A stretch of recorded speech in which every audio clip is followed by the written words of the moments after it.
السلام علیکم ڈاکٹر صاحب، میرا نام شاہد ہے اور میں ایک ادارے میں کیشیئر ہوں اور قرآن پاک کا بھی ایک چھوٹا سا طالب علم ہوں۔ میرا سوال یہ ہے کہ آج کل ہمارے ہاں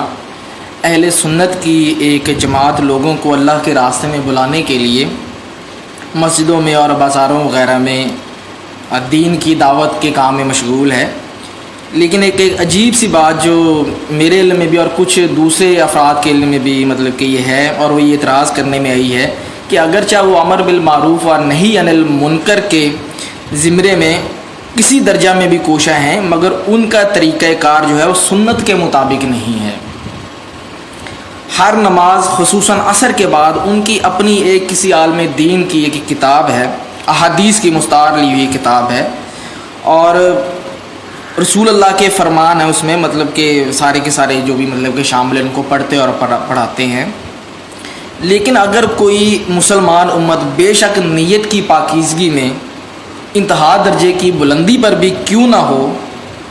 لیکن جو چیز قرآن کی قوت تسخیر میں شامل ہے اس کو کسی دوسری کتاب کے اندر رکھ کر اس کے ذریعے سے لوگوں کو قائل کرنے کی کوشش کی جائے تو کیا یہ درست ہوگا؟ اور اس کے معاملے میں نے دیکھنے میں آیا ہے کہ کافی لوگ بھی واقعتاً یہ ہے کہ واقعی وہاں پر آ جاتے ہیں، لیکن چونکہ اس میں بنیادی فنڈامنٹلز جو ہیں ان کو ڈسکس نہیں کیا جاتا، سود وغیرہ کو ڈسکس نہیں کیا جاتا ہے، دین کی اقامت کے سلسلے میں اس کو ڈسکس نہیں کیا جاتا ہے،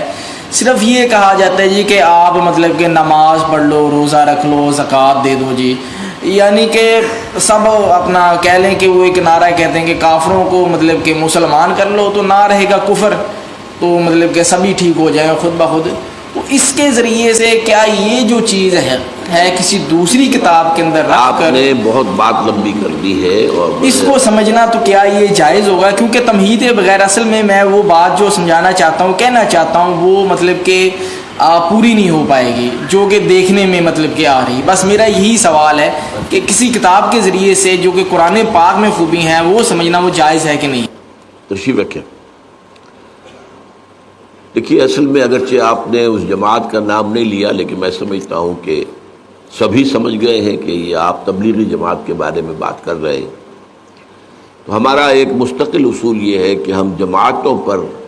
نام لے کر اور ان کی نفی کرنا، ان کی تردید کرنا، ان پر تنقید کرنا، یہ ہم عام طور پر پسند نہیں کرتے۔ ہمارا کام یہ ہے کہ ہم اپنی جو مثبت دعوت ہے جس انداز میں وہ پیش کرتے ہیں۔ البتہ آپ نے جو باتیں کہی ہیں اس میں کچھ تھوڑے مغالطے ہیں۔ فی نفس ہی حدیث کا مطالعہ یہ بھی کوئی بری بات تو نہیں ہے، وہ اگر ایک اعتبار سے آپ کو بری لگ رہی ہے تو وہ یہ کہ چونکہ قرآن کی طرف ان کی وہ توجہ نہیں ہے، تو ایک نیگیٹو اسپیکٹ کے حوالے سے، ورنہ احادیث کا جو ہے مطالعہ جو ہے اس کو بیان کرنا، سننا، پڑھنا، یہ اپنی جگہ خود اس کے اندر نورانیت ہے، اس میں بھلائی ہے، اس میں فائدہ ہے۔ البتہ یہ ضرور ہے کہ اس کتاب میں ضعیف حدیثیں بھی بہت لے لی گئی ہیں، یہاں تک کہ موضوع احادیث بھی ہیں۔ یہ اصل میں یہ کہ نیکی کی ترغیب دینے کے لیے کسی زمانے میں لوگوں نے جھوٹی حدیثیں بھی گڑھی تھیں، محدثین نے اس کی پورا تجزیہ کیا کہ لوگوں کو یہ بتایا جائے کہ اس چھوٹے سے کام میں اتنا بڑا ثواب ہے تو لوگ اس کو کرنے پہ آمادہ ہو جائیں گے، لہذا جھوٹی حدیث گھڑ دی۔ تو اس کتاب کے اندر اس میں خامی اصل میں یہ ہے، حدیث فی نفسہ ہی، اور حدیث اگر صحیح ہے اور مستند ہے تو وہ تو نورانی ہے ہمارے لیے۔ البتہ اس کا کرنا تو اپنی جگہ پر صحیح ہے، لیکن اگر وہ قرآن کی جگہ لے لے تو یہ معاملہ غلط ہو جائے گا۔ تو یہ در حقیقت گر حفظ مراتب نہ کنی زندگی، سب سے پہلے قرآن ہونا چاہیے، اس کے بعد حدیث ہونی چاہیے۔ پہلی بات تو یہ ہے۔ دوسری بات یہ ہے کہ ان کے ہاں اصل میں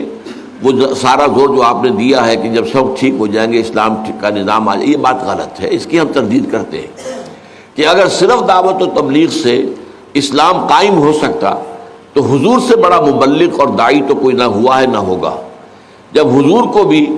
اپنی دعوت کے بعد اور دعوت کے نتیجے میں جو آئے انہیں منظم کر کے جماعت بنا کر اور پھر باطل سے ٹکرایا نہیں حضور نے، اور پھر جنگوں کی نوبت نہیں آئی، اور جبکہ ان لوگوں کو بھی یقاتلون فی سبیل اللہ فیقتلون ویقتلون اس مرحلے سے نہیں گزرے، قتل کرتے بھی ہیں، قتل ہوتے بھی ہیں۔ غزوہ بدر میں 70 جو ہیں قرشی مارے گئے اور 14 صحابہ جو ہیں شہید ہوئے۔ غزوہ احد میں 70 جو ہیں صحابہ شہید ہو گئے۔ تو اس طریقے سے یہ تو ہوا ہے۔ لیکن اس کے بغیر اگر آپ سمجھیں اپنی جان دیے بغیر کہ آپ اسلام دنیا میں نافذ کر دیں گے تو وہ انہونی بات ہے. وہ بھی گویا کہ ایک اعتبار سے سیرت النبی کا صحیح مطالعہ نہیں ہے، اور اس سے در حقیقت اور اس میں بھی یہ ہے کہ وہ نہی عن المنکر کی بات نہیں کرتے ہیں، بلکہ صرف جو ہے فضائل کے حوالے سے، اس کتاب کا نام بھی یہی ہے فضائل، تو فضائل کے حوالے سے نیکی کی تلقین تو کرتے ہیں. لیکن ہم یہ کہتے ہیں کہ ٹھیک ہے اگر کسی کی تلقین سے ایک بے نمازی نمازی بن جائے، روزہ نہ رکھنے والا روزہ رکھنے لگے، داڑھی شیو کرنے والا داڑھی، تو اچھی بات ہے، بری بات تو نہیں.